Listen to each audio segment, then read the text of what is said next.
Hey, so in today's video, I am going to show you exactly how I make these tiny photo stickers for my journal. I love adding photos to my journal and capturing all the memories of my life.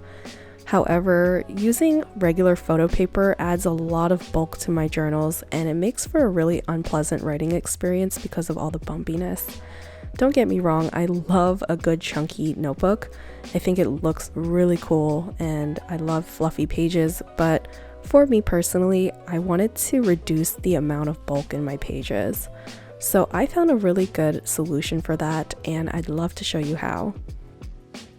By the way, I'm going to be showing you a lot of equipment that I understand not everyone has. That's because I run a sticker business and I understand that that's not accessible for everyone. So I'm going to try and list out more affordable alternatives wherever I can. If you have any suggestions for alternatives, please leave them in the comments as well. So first off, you are going to need some sticker paper.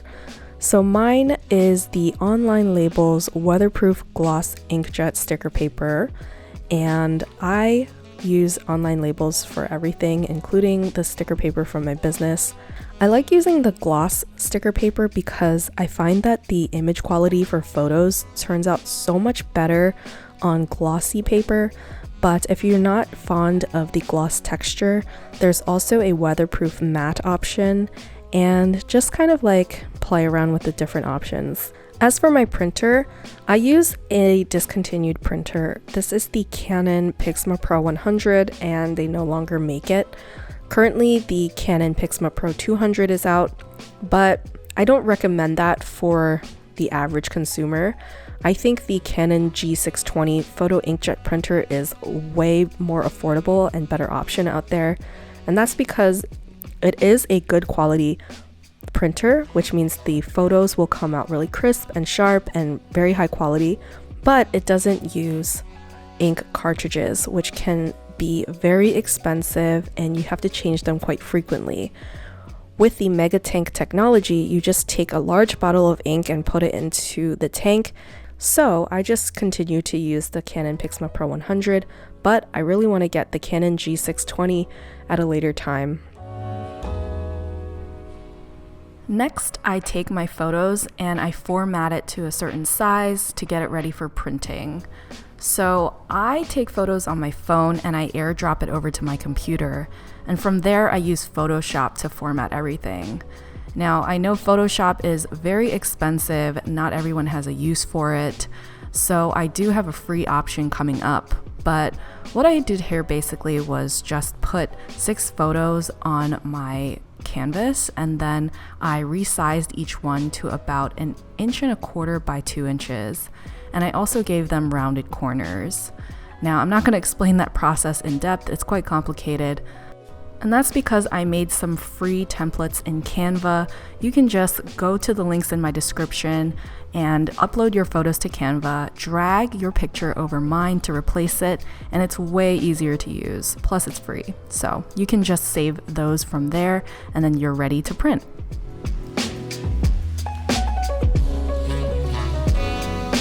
As for printing and cutting, it's really going to depend on the type of printer you have and the method that you want to cut your stickers with. So in my case, I selected glossy photo paper and I chose standard quality. And the reason why I do that is because sometimes when I choose high quality, the printer seems to lay down a lot more ink than I really want to, and then it makes my photos a lot darker. So I just go with standard quality. It's really going to depend on your specific printer and the type of material that you're printing on. And after you print your stickers, the low-cost way of cutting them out, of course, is to use scissors. And if you have a paper cutter, that makes for really nice even lines. And if you have a corner punch, that is going to be an easy way for you to make rounded corners as well. But if you want to make kiss cut sticker sheets and you happen to have a cutting machine like I do, then stick around and I'll teach you the more expensive but really fun way of doing these sticker sheets. So I have a Silhouette Studio over here, and then I have my files right on my desktop. First, I'm going to open the page setup over here on the right hand side. And the first thing I'm going to do is change my orientation to landscape. Then I'm going to go to the registration marks and I'm going to make the inset as small as possible. So I'm going to drag it all the way to the left here, and that just gives us more space to work with because these sticker sheets are going to take up almost the entire space. Then I'm going to go to the left hand side and I'm going to select the rounded rectangle drawing tool, and I'm making a narrow rectangle. Now you could try to make the dimensions as close to what you want as possible, but the easier way that I found is going up to the toolbar here and just changing the dimensions in there.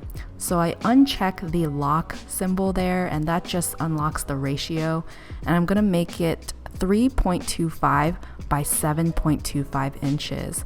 And that's the exact size of the image file that we created in the previous step.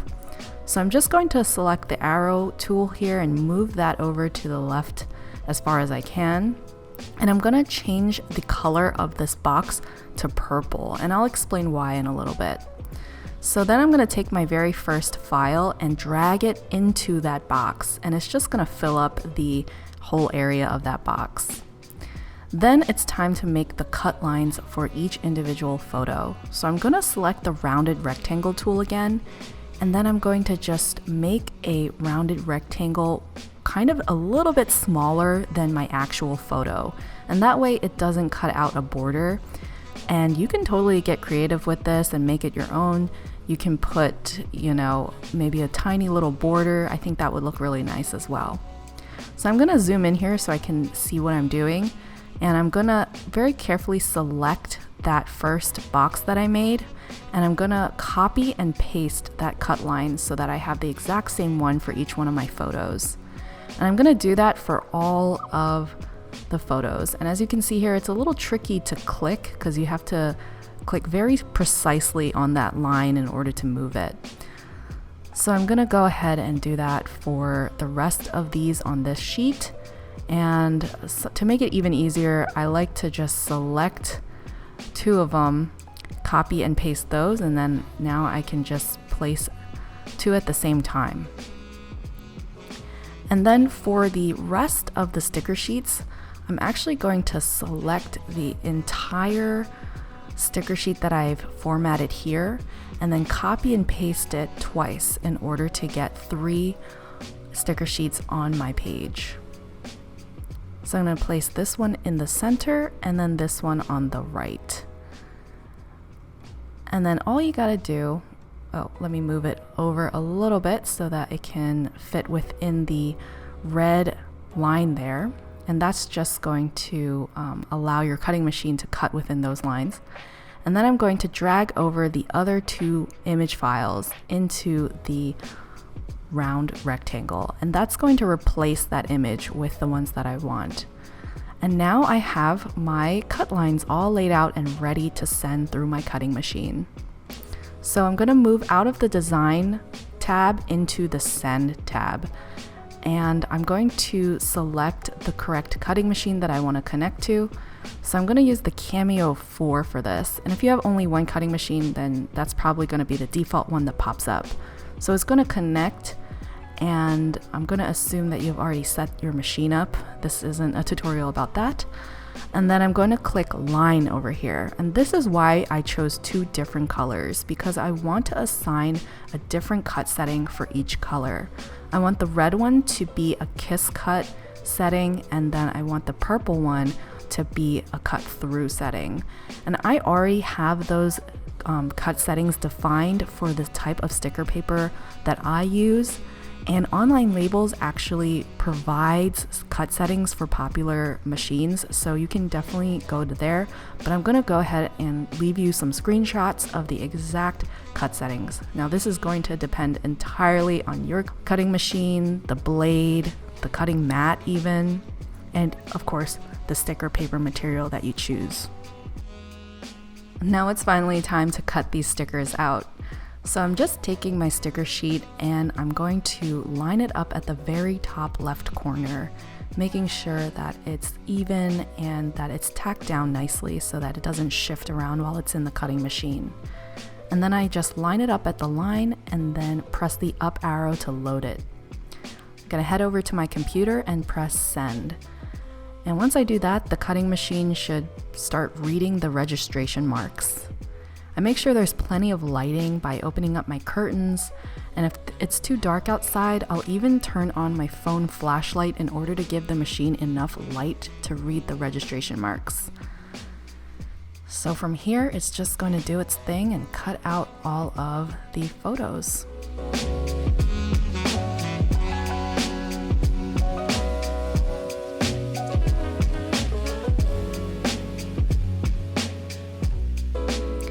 Once it's done with the kiss cut lines, it's going to change the cut depth and then cut out the outlines. So once it's done, I then press the down arrow to unload it, and I carefully peel off the outer edge there. And it looks like it cut pretty well. It might take a few tries to get the right cut depth, and I think they turned out pretty good. So usually I do a little peel test there, and it peels really easily. So I'm glad that these turned out really nice. If you run into some trouble, definitely check your mat stickiness or your blade's cleanliness. And most of the time when I have issues with my machine, it's usually related to those two things. But yeah, these machines can be a little bit finicky, and I definitely have a love-hate relationship with them. Now that I have my photo stickers, I am going to sit at my desk and have some fun with journaling. These are great for scrapbooking, sending cards to your friends, and it's just so cute to have tiny little stickers of your photos. There are so many different ways that you can make your own photo stickers, whether you print them out at home yourself or you get them done at a photo center at a store or something like that. Whatever you do, I hope that you get creative with it. Maybe it inspires you to do more journaling about your memories. And yeah, that's it for this tutorial.